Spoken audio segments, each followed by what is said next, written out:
Hello friends, this is Priyanka and welcome back to my YouTube channel smart learning. तो friends, जैसा कि आप जानते हैं कि हम सीटेट के सिलेबस के बारे में डिस्कशन कर रहे हैं, जहां हम सीटेट के फर्स्ट पेपर का डिस्कशन कर चुके हैं। उसके बाद आज हम डिस्कशन करने वाले हैं पेपर सेकंड के बारे में। तो जो पेपर सेकंड होता है वो 6 to 8 लेवल के लिए होता है, यानी कि अगर आप टीचर बनते हैं तो 6 to 8 तक के टीचर आप बनेंगे। उसके बाद अब आपका ये जो पेपर होता है, ये पेपर आपका 150 नंबर का होता है।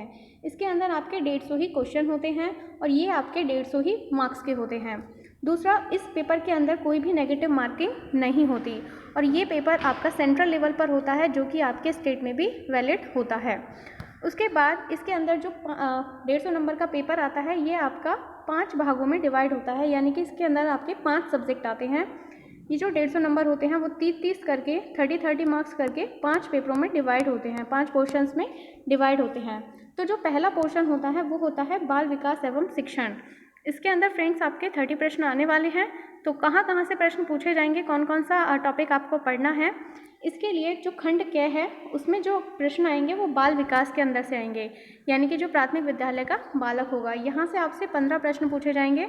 अब यहाँ कौन कौन से टॉपिक्स हो सकते हैं? पहला है विकास की अवधारणा और अधिगम के साथ उसका संबंध, यानी कि विकास का लर्निंग के साथ क्या रिलेशन है।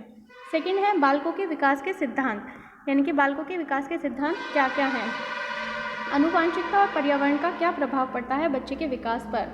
सामाजिक प्रक्रियाएं, सामाजिक वेश और बालक, जिसमें आपका शिक्षक, अभिभावक और मित्रगण आ सकते हैं। उसके बाद पाइगेट, कोलवर्थ तथा वाइगॉत्स्की, इनके निर्माण और विवेचित संदर्भ क्या थे। बाल केंद्रित और प्रगामी शिक्षा की अवधारणाएं, बौद्धिकता के निर्माण का विवेचित संदर्भ, बहुआयामी बौद्धिकता, भाषा और चिंतन, समाज निर्माण के रूप में लिंग, लिंग भूमिकाएं, लिंग पूर्वाग्रह और शैक्षणिक व्यवहार, शिक्षार्थियों के मध्य व्यक्तिगत विभेद, भाषा, जाति, लिंग, समुदाय, धर्म आदि की विविधता पर आधारित विभेद को समझाना। नेक्स्ट है अधिगम के लिए मूल्यांकन और अधिगम का मूल्यांकन, इनके बीच क्या अंतर है। विद्यालय आधारित मूल्यांकन कैसा होता है। सतत एवं व्यापक मूल्यांकन क्या है, इसके संदर्भ और व्यवहार क्या हैं। शिक्षार्थियों की तैयारी के स्तर के मूल्यांकन के लिए कक्षा में शिक्षण और विवेचन चिंतन के लिए तथा शिक्षार्थी की उपलब्धि के लिए उपयुक्त प्रश्न तैयार करना। तो यहाँ से आपके 15 प्रश्न पूछे जाएंगे। उसके बाद खंड ख आता है, जहाँ समावेशी शिक्षा की अवधारणा और विशेष आवश्यकता वाले बालकों को समझना होता है। इसके अंदर से आपके 5 प्रश्न पूछे जाते हैं। तो इसके अंदर जो टॉपिक्स हैं ये हैं गैर लाभ प्राप्त और अवसर वंचित शिक्षार्थियों सहित अलग अलग पृष्ठभूमि से आए शिक्षार्थियों की आवश्यकताओं को समझना। नेक्स्ट आता है अधिगम संबंधित समस्याएं, कठिनाई वाले बालकों की आवश्यकताओं को समझना। नेक्स्ट आता है मेधावी, सृजनशील, विशिष्ट प्रतिभावान शिक्षार्थियों की आवश्यकताओं को समझना। खंड ग से आपके 10 प्रश्न आते हैं, जहां पर आपका होता है अधिगम और अध्यापन। बालक किस प्रकार सोचते हैं और सीखते हैं। बालक विद्यालय प्रदर्शन में सफलता प्राप्त करने में कैसे और क्यों असफल होते हैं।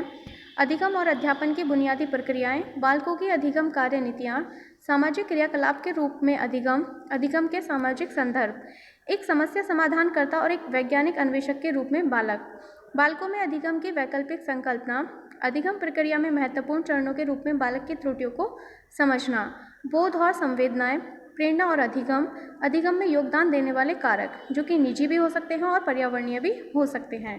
तो ये था फ्रेंड्स आपका सीडीपी का सिलेबस, ठीक है, जिसके अंदर से आपके क्या पूछे जाएंगे, 30 प्रश्न पूछे जाएंगे। उसके बाद आपका अब आता है भाषा विकास का अध्यापन। अब बात करेंगे लैंग्वेज की, ठीक है। तो जो लैंग्वेज होती है, लैंग्वेज आपको 2 लैंग्वेज चूज़ करनी होती है, एक फर्स्ट लैंग्वेज आपको चूज़ करनी होती है, एक सेकंड लैंग्वेज आपको चूज़ करनी होती है। तो जो लैंग्वेज का जो पोर्शन रहता है, यानी कि जो उसका सिलेबस रहता है, तो फ्रेंड्स वो बिल्कुल सिमिलर रहता है, चाहे हम लैंग्वेज फर्स्ट की बात करें, चाहे हम लैंग्वेज सेकंड की बात करें। यदि आप फर्स्ट लैंग्वेज हिंदी चुनते हैं और सेकंड लैंग्वेज आप संस्कृत या इंग्लिश चुनते हैं, तो दोनों का सिलेबस बिल्कुल सेम रहता है। उसके बाद बात करेंगे अब भाषा फर्स्ट और भाषा सेकंड का पाठ्यक्रम क्या है। इसमें सबसे पहले आपको 2 अंकीय पैसेज आते हैं, अनदेखे पैसेज आते हैं, जिनको आपको पढ़ना होता है, जिसमें से एक तो गद्य का नाटक होता है और एक कविता होती है, जिसमें बोधगम्यता, निष्कर्ष, व्याकरण और मौखिक योग्यता से संबंधित प्रश्न होंगे। गत अनुच्छेद साहित्यिक, वैज्ञानिक, वर्णनात्मक अथवा तर्कमूलक हो सकता है। ये जो आपके पैसेज होते हैं, चाहे इंग्लिश हो, चाहे हिंदी हो, चाहे आपका संस्कृत लैंग्वेज हो, वहाँ से आपके 15 प्रश्न पूछे जाते हैं। उसके बाद आता है भाषा विकास का अध्यापन, यानी कि ये पैडागॉजी है, हिंदी की पैडागॉजी किस प्रकार कराई जाती है। तो ये आपके यहाँ से 15 प्रश्न पूछे जाते हैं। पहला है अधिगम और अर्जन, दूसरा है भाषा अध्यापन के सिद्धांत, तीसरा है सुनने और बोलने की भूमिका, भाषा का कार्य तथा बालक इसे किस प्रकार एक उपकरण के रूप में प्रयोग करते हैं। मौखिक और लिखित रूप से विचारों के संप्रेषण के लिए किसी भाषा के अधिगम में व्याकरण और भूमिका पर निर्णायक संदर्श। एक भिन्न कक्षा में भाषा पढ़ाने की चुनौतियाँ, भाषा की कठिनाइयाँ, त्रुटियाँ और विकार, भाषा के कौशल, भाषा बोधगम्यता और प्रवीणता का मूल्यांकन करना, जिसमें आपके 4 स्किल्स आते हैं, लिसनिंग, स्पीकिंग, रीडिंग और राइटिंग, LSR-W। अध्यापन अधिगम सामग्रियाँ, जिसमें आप यूज़ कर सकते हैं पाठ्य पुस्तक को, मल्टीमीडिया सामग्री को, कक्षा का बहुभाषाई संसाधन। उसके बाद उपचारात्मक अध्यापन। अब जो आपका नेक्स्ट पोर्शन बचता है 30 के, ये हो गए 30 + 60, यानी कि 2 लैंग्वेज हो गई ना, 30 + 30, तो ये पोर्शन हो गया आपका 90 मार्क्स का। अब जो आपके 60 मार्क्स बचते हैं उसमें आपका गणित और विज्ञान आता है। तो सबसे पहले हम देखेंगे कि गणित के अंदर जो 30 प्रश्न पूछे जाते हैं वो कहाँ से पूछे जाते हैं।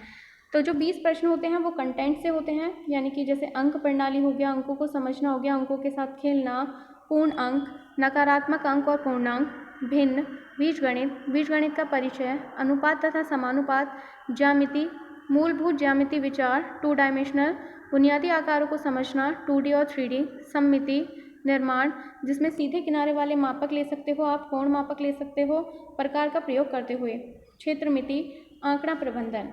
खंड ख से अध्यापन संबंधी मुद्दे आएंगे, 10 प्रश्न होंगे। गणितीय तार्किक चिंतन की प्रकृति, पाठ्यचर्या में गणित का स्थान, गणित की भाषा, सामुदायिक गणित, मूल्यांकन, उपचारात्मक शिक्षण, शिक्षण की समस्याएं। विज्ञान से आपके 30 प्रश्न पूछे जाएंगे, जिसमें 20 प्रश्न कंटेंट से होंगे और 10 प्रश्न पैडागॉजी के होंगे। तो विज्ञान के अंदर कौन कौन से टॉपिक्स हैं आपका, भोजन, भोजन के स्रोत, भोजन के अवयव, भोजन को स्वच्छ करना, सामग्री, दैनिक प्रयोग में विज्ञान, उसके बाद दैनिक प्रयोग की सामग्री, जीव जंतुओं की दुनिया, सचल वस्तुएं, लोग और विचार, चीज़ें कैसे कार्य करती हैं, विद्युत करंट और सर्किट, चुंबक, प्राकृतिक पद्धति, प्राकृतिक संसाधन। और खंड ख में जो पैडागॉजी होती है उसके 10 प्रश्न होते हैं। विज्ञान की प्रकृति और संरचना, प्राकृतिक विज्ञान, लक्ष्य और उद्देश्य, विज्ञान को समझना और उसकी सराहना करना, दृष्टिकोण और एकीकृत दृष्टिकोण, प्रेक्षण, प्रयोग, अन्वेषण यानी विज्ञान की पद्धति, अभिनवता, पाठ्यचर्या सामग्री और सहायता सामग्री, मूल्यांकन, संख्यात्मक, मनोप्रेरक प्रभाव, समस्याएं, उपचारात्मक शिक्षण। तो फ्रेंड्स, ये था आपका 150 नंबर का पोर्शन जो कि आपका पेपर सेकंड के अंदर पूछा जाता है। आई होप आपको ये वीडियो अच्छी लगी होगी। अगर ये आपको अच्छी लगी हो तो प्लीज़ इसे लाइक करें, शेयर करें एंड सब्सक्राइब करें। Thank you.